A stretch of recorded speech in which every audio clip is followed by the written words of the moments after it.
आणखी एक मोठी बातमी आहे। मुंबईतील कोरोना संकट हे येत्या 2 आठवड्यांमध्ये संपुष्टात येईल असा दावा करण्यात आलाय।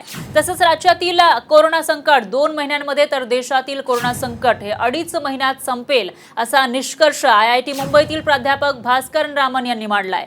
अमेरिकन प्राध्यापक मायकल लेविट यांनी चीनच्या हुबेई प्रांतातील कोरोना महामारीचा अभ्यास केला।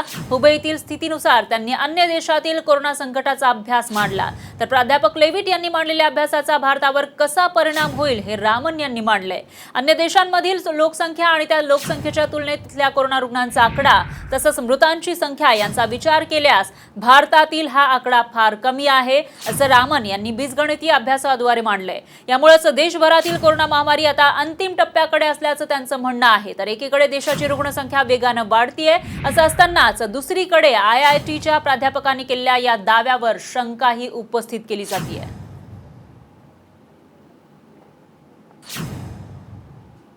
तर दुसरीकडे मुंबईमध्ये सुद्धा कोरोनाचे रुग्ण वाढताना पाहायला मिळत आहेत। मुंबईत किती रुग्ण वाढले त्यावर एक नजर टाकूयात।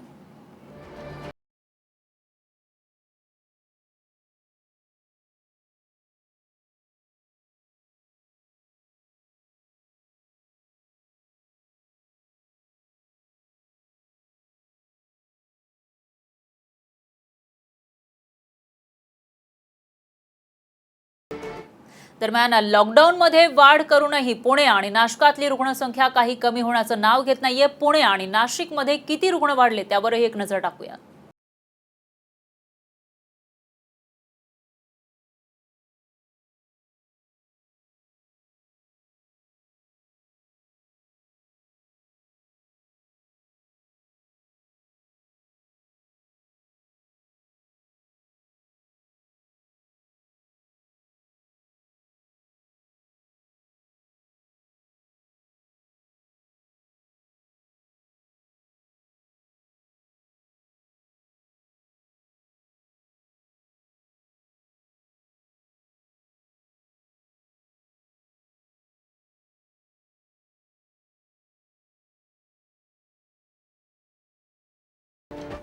यानंतर राज्यातले कोरोनाबाबतचे अपडेट पाहूयात। राज्यात काल 8,300